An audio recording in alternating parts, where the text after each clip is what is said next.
मेरे स्कूल के कोच थे, वो हमेशा ये कहते थे कि पहली बॉल खेल के आओ, लास्ट बॉल खेल के आओ, जो मेरे लिए एडवाइस थी वो, जो मुझे बाद में पता लगी कि इसका मतलब क्या है। कोचिंग एडवाइस तो ऑब्वियसली जिस तरह आपने खुद बोला कि अंडर 16 से मैं बहुत ज़्यादा कोचेस के अंडर खेल मुझे लगता है कि जब मैं इंटरनेशनल में आया था तो मिकी का जो रोल था मेरे लिए सबसे इम्पोर्टेंट था, क्योंकि एक फादर फिगर चाहिए था उस टाइम, और वो जो हमें एडवाइस करते थे ऑब्वियसली उस टाइम मुझे इतना समझ नहीं आती थी वो जो बातें कर रहा था, लेकिन अब इस स्टेज पे मैं आया हूँ कि जो वो बातें कर रहे थे तो मेरे लिए बहुत ज़्यादा फ़ायदेमंद था। सबसे पहले तो उन्होंने मुझे सेल्फ बिलीव का बोला था, उस टाइम तो मेरा बहुत हाई था, लेकिन जब आपका डाउन एज ए कैरियर आपका थोड़ा सा आप डिप आता है तो उसके बाद जब आपको सेल्फ बिलीव चाहिए होता है तो वो मुझे बाद में याद आया कि यार वो जिस तरह मिकी उस टाइम सेल्फ बिलीव की बात करता था, क्योंकि उस टाइम परफॉर्मेंस हो रही थी तो आपकी इतना ज़रूरत नहीं होती, लेकिन जब आपका थोड़ा डिप आता है परफॉर्मेंस में तो वो सेल्फ बिलीव आपका बहुत हाई लेवल का है। मेरे ख्याल से जिस तरह टाइम खेल के आ रहा है 2-3 साल से मैं उसके साथ हुआ, मेरे 6-7 महीने हो गए उसके साथ, तो खेल के मज़ा आ रहा है उसके साथ। और बाकी दोनों का माइंड सेट एक ही है कि भाई जहाँ भी बैट बॉल मिल जाए उसको तो फिनिश करेंगे, लाजमी बात है। लेकिन ये कि जिस तरह हमें रोल दिया हुआ अलीफ भाई ने, जिस तरह हमें समझाया है कि आप लोगों के सर्कल को किस तरह यूटिलाइज़ करना है, तो आपने हमेशा देखा हो कि हम उस चीज़ को यूटिलाइज़ करते हैं और हम पूरा चांस लेते हैं, उसमें बिल्कुल रिस्क भी होते हैं, लेकिन आपको T20 में रिस्क लेना होता है। तो मेरे ख्याल से सैम के साथ इंजॉय करूँ और आगे भी इंशाल्लाह आपको इसी तरह कराएंगे। देखिए, डिपेंड करता है सिचुएशन के हिसाब से, टीम क्या रिक्वायर्ड कर रही है, क्या सिचुएशन चल रही है, किस तरह लेके चलना है,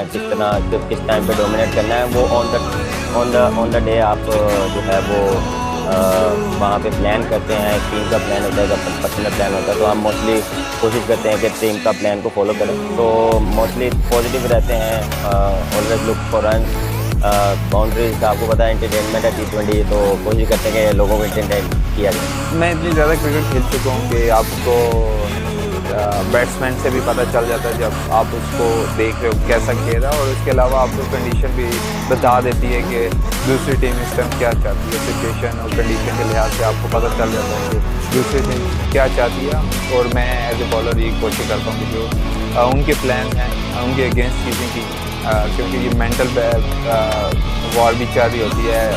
बॉलर और बैट्समैन के दरमियान, तो वो जीतना सबसे इम्पोर्टेंट है बानिस्बत आप फिज़िकली, क्योंकि जब आप वो जीतते हो तो आप फिज़िकली भी चीज़ें जीतना शुरू करते हो। काफ़ी चीज़ें माइंड में चलती हैं, लेकिन अपने आप को जो है वो जितना